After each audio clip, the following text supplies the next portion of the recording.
Esto es Aporte Regional, desde la Sala Jalapa.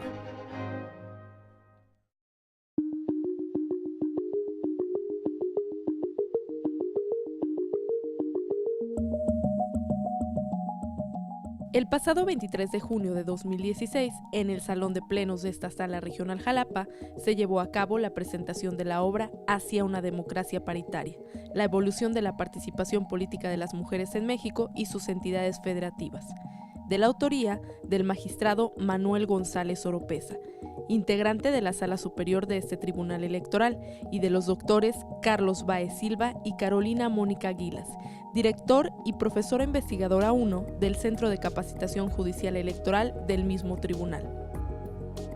Como comentaristas de la obra participaron los propios autores, la doctora Eda Arres Rebolledo, directora general del Instituto Veracruzano de las Mujeres, y el magistrado Juan Manuel Sánchez Macías, presidente de la Sala Regional Jalapa.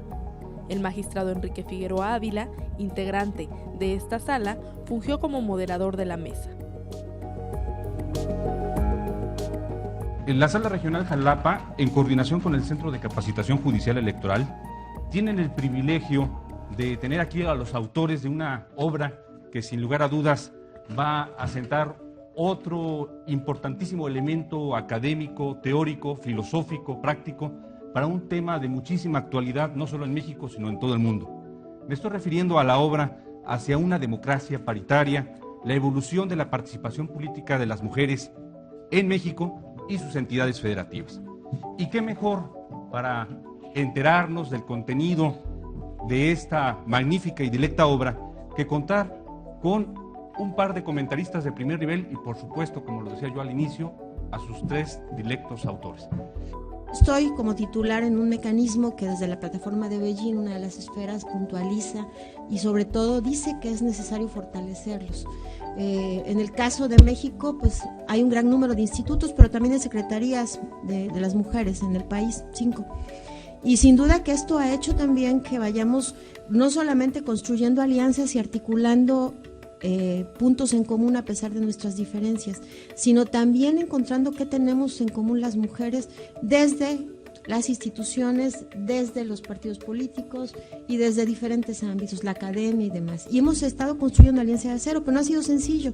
Y lo más importante que nos ha implicado, y que yo hacía esta reflexión, es que las cuotas, y aquí me voy a hacer referencia también a la apretada definición en el capítulo 2 de las olas del feminismo que ustedes también están plasmando, porque sin duda alguna que el feminismo en el ámbito internacional, los organismos creados en los últimos años, pues han sido decisivos también para que hoy las mujeres podamos estar hablando de que el porcentaje de representación pues ha sido inédito en los últimos años, ¿no? Diría en estos últimos 10 años. Ha habido una transición, o más bien una alternancia y una transición desde los 70s, y en las olas del feminismo que se han presentado y que en el libro están, y se los recomiendo que las revisen, pues enmarcan claramente los movimientos que en México también detonaron, ¿no?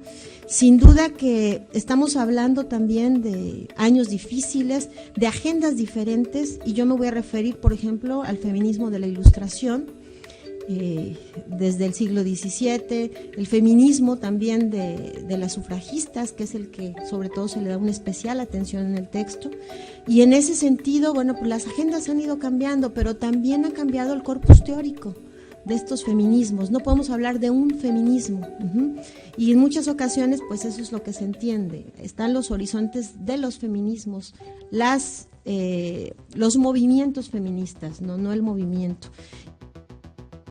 Es un repaso histórico, ¿sí?, para ver el paso que se ha dado, ¿sí?, para alcanzar una democracia paritaria. Democracia, y lo digo y siempre lo he dicho, con todo respeto, democracia es un concepto del que todos hablamos y del que muchos entendemos según nuestra propia óptica, aun y cuando hay un conocimiento social y conceptual.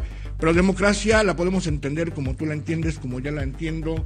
Podemos dar el concepto que viene en el tercero constitucional como una forma de vida, el concepto tradicional desde las polis griegas, la democracia realmente sentida, pero sobre todo vivida a nivel de las instituciones, como esta institución, el Tribunal Electoral del Poder Judicial de la Federación, y vivida como cada uno de ustedes la sienta. Si partimos de ese concepto como cada quien siente, entonces podemos pasar al segundo paso para poder hablar de una participación, democracia, ¿sí? Una justicia paritaria. No voy a repetir lo que ya dijo la doctora, que además viene muy bien explicado en el libro, toda la evolución que hemos tenido desde un 70-30, estábamos en el entonces Tribunal Federal Electoral, ese sí era el TRIFE, ¿sí? El 90-96, después pasamos a un 60-40, después hubo una resolución paradigmática, entre otras que se citan en la obra, el famoso juicio ciudadano 12624, ya tan renombrado, que algunos de los secretarios de Estudio y Cuenta de ese entonces, que no quiero decir, pero algunos estamos aquí como magistrados, formamos parte de esa comisión, creo que los tres. Entonces, para marcar precisamente la situación de hacer el respeto a la participación de la mujer, precisamente el lograr que se integraran las fórmulas con propietario y con suplente del mismo género, que lograr esa situación, no solamente un logro, sino incluso a nivel municipal, ¿sí?, de justicia paritaria, no solamente vertical, sino la famosa horizontal, el empoderar, que es el último paso, ¿no?, el empoderamiento de la mujer.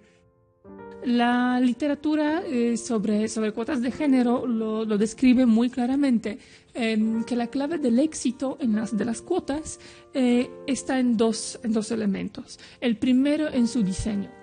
La cuota de género tiene que ser algo factible para un sistema electoral particular en el que se pretende implementar. Y por otro lado, tienen que existir mecanismos que permiten que se aplique de manera efectiva. Usualmente, por supuesto, son los mecanismos de alguna forma coercitivos, sanciones por incumplimiento, ¿no? Son las más, por supuesto, más comunes. México es un ejemplo de libro en ese sentido, es un ejemplo que comprueba o que demuestra que son muy ciertas esas observaciones. Cuando analizamos la manera en que transitamos por las diferentes etapas de la evolución de las cuotas de género, queda muy claro que mientras era una mera recomendación, mientras no era respaldada por justamente sanciones y la capacidad de las autoridades electorales de negar registro de candidatos de los partidos en caso de incumplir con la cuota, obviamente no se aplicaba, los partidos ni siquiera les preocupaba, digamos, cumplir con esa parte. Queda claro que el primer ejercicio efectivo de la cuota de género se da hasta la elección de 2012, más de 10 años después de la existencia legislativa de la cuota, que fue cuando la Sala Superior, en esa famosa sentencia anti-Juanitas, elimina la excepción que existía en aquel momento en el COFIPE, que permitía a los partidos políticos evitar cumplimiento de la cuota en mayoría relativa, amparándose por celebración de elecciones democráticas decisiones democráticas para postulación de candidatos. Entonces, esa dinámica, lo que genera la sentencia es un incremento muy importante en el número de las mujeres que llegan a ocupar escaños en la Cámara de Diputados y en el Senado, y son justamente esas mujeres, precisamente en la Cámara de Senadores, cuando lo han intentado desde antes, pero la coyuntura se presenta hasta las discusiones de la reforma político-electoral a finales de 2013, cuando promueven la incorporación a nivel constitucional en el artículo 41 ya de la paridad de género. Entonces queríamos mostrar esa manera en la que tanto los tres ámbitos, la sociedad civil, los movimientos feministas, las mujeres en los partidos políticos y las autoridades electorales, principalmente el Tribunal Electoral, han estado como empujando de manera conjunta la materia, ¿no? La causa de la participación más igualitaria, más equitativa de las mujeres. ¿Por qué el libro?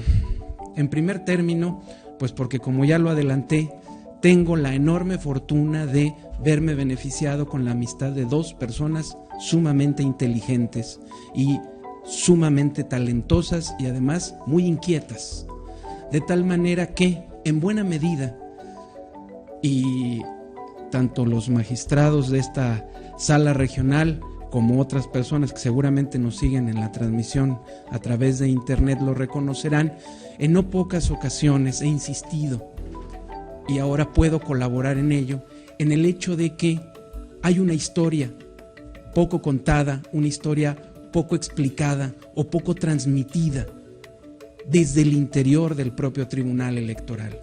Y es precisamente la historia que desde el Tribunal Electoral, o la manera como desde el Tribunal Electoral, de este Tribunal Electoral, se ve la intervención, la participación institucional del Tribunal en esto que hemos denominado cambio político, consolidación democrática.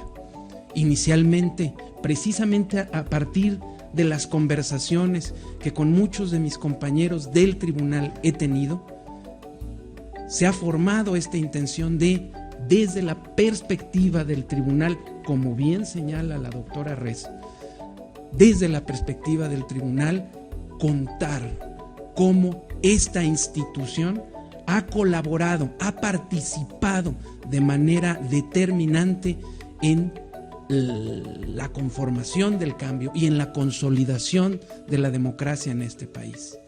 De tal manera que en un primer momento, al conocer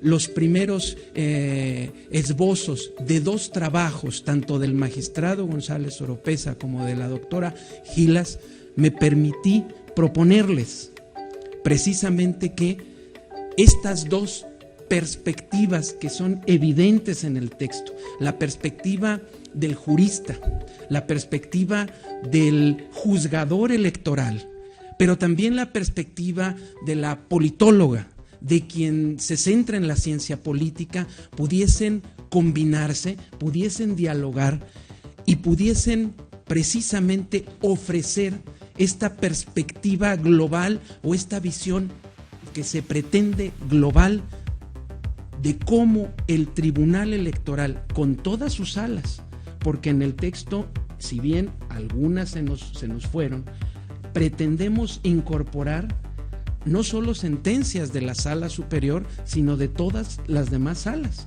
de las distintas salas regionales, precisamente con el objeto de ofrecer esta visión o esta versión institucional de cómo desde el tribunal se ha colaborado con total convicción por parte de quienes ejercen la función jurisdiccional, sean hombres o sean mujeres, las personas que ejercen la función jurisdiccional desde el Tribunal Electoral lo han hecho con un compromiso denodado, sí, en materia de equidad, de paridad, de igualdad de géneros, pero también de la misma manera lo han hecho en otros aspectos, en otros temas de la democracia y de la justicia electoral.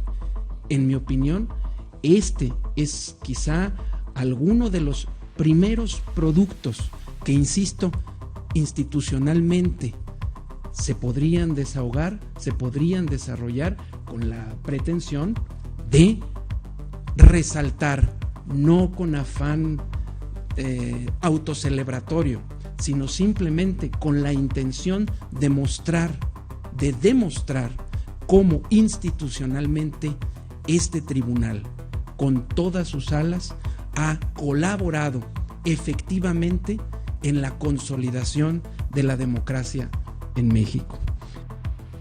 La verdad me llena un gran regocijo estar en esta sala en Jalapa, porque siento que es de las salas que enfrentan los retos más interesantes de todo el tribunal. Son las salas que enfrentan las cuestiones indígenas, de género y muchas más, porque cubren todo el sureste del país. Y sus sentencias son verdaderamente admiradas en la sala superior, porque las situaciones difíciles a las que se encuentran y tienen que resolver, pues van a marcar una pauta muy importante. Así es que a todos los señores magistrados, por la invitación, muchísimas gracias. sin lugar a dudas, estamos muy reconocidos por esa distinción. En pocos meses terminaremos nuestro mandato como magistrados de la Sala Superior. Fueron 10 años. Yo, la verdad, personalmente, estoy muy satisfecho de haber participado en la sala. Y al término de nuestro mandato, lloverán todas las críticas posibles. Ya algunas se están acumulando. Ya vemos venir las críticas y condenas al Tribunal Electoral. Yo pienso que es sano que en una democracia haya crítica, pero también pienso que es suicida el tener una posición negativa a las instituciones en México. Es infravalorarnos. Y permítanme decirles que como miembro de la Comisión de Venecia del Consejo de Europa, creo que hemos llegado a tener una posición respetable. Por lo menos ya las personas de Ucrania o de Moldavia o de Suecia saben que existe México y saben que en México estamos haciendo lo posible por mejorar nuestra democracia. Ya quedaron atrás los tiempos, cuando yo era estudiante de ciencia política, que México se equiparaba a Corea del Sur, al mismo nivel. Claro, Corea del Norte todavía ni siquiera aparecía en los estándares académicos, pero creo que ya ha quedado atrás. Líbano nos pide nuestra asesoría para establecer un tribunal constitucional electoral en años pasados. Haití está buscando nuestra asesoría también. Y ya el consorcio internacional, en mayor o menor medida, ya sabe dónde queda México y qué hace México. Dentro de la historia de la igualdad del sufragio del hombre y la mujer, cuando en los años 20 Adalberto Tejeda era secretario de Gobernación,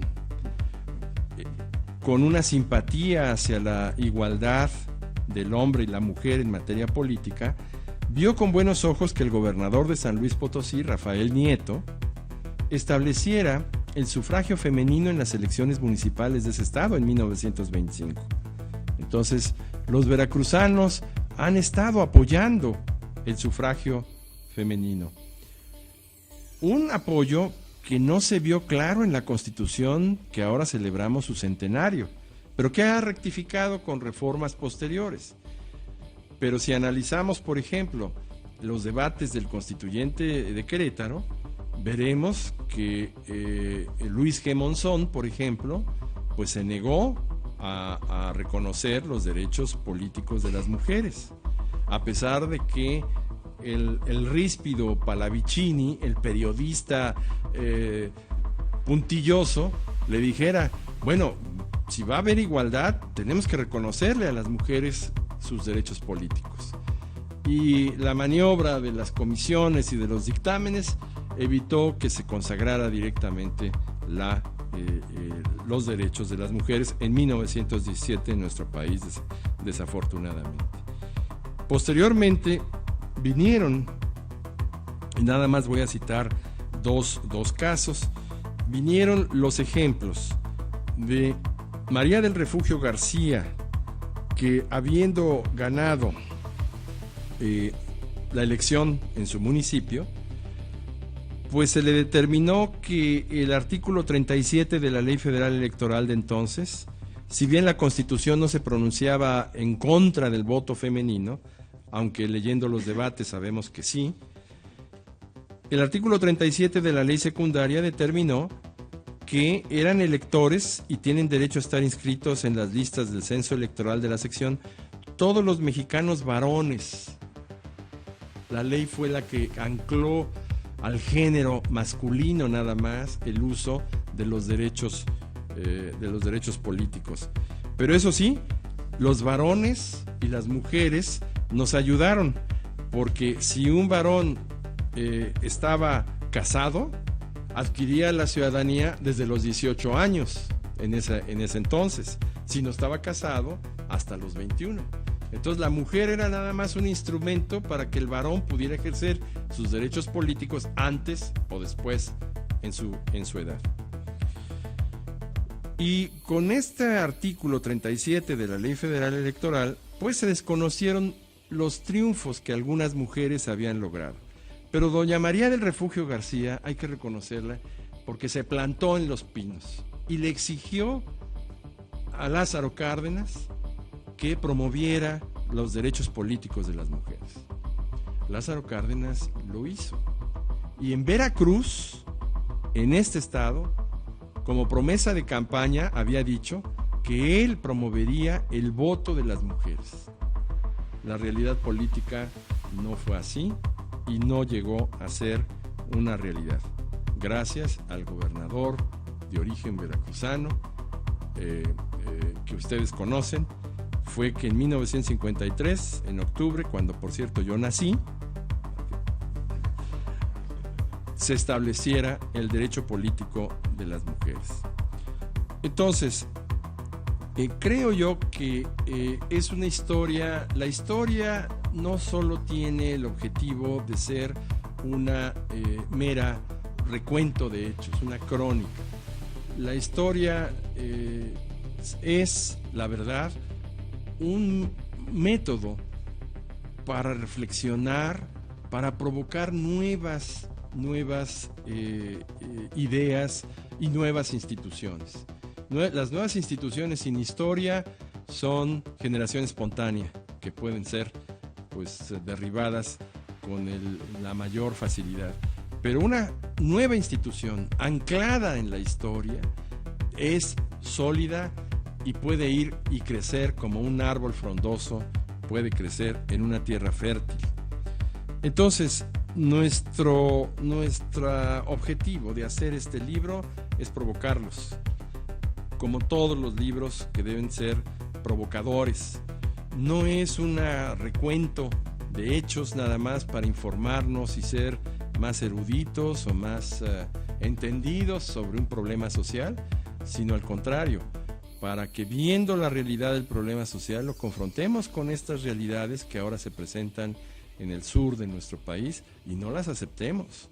Y dentro del ámbito de nuestras atribuciones evitemos esos pensamientos retrógrados que no permiten a las mujeres tener el mérito que merecen.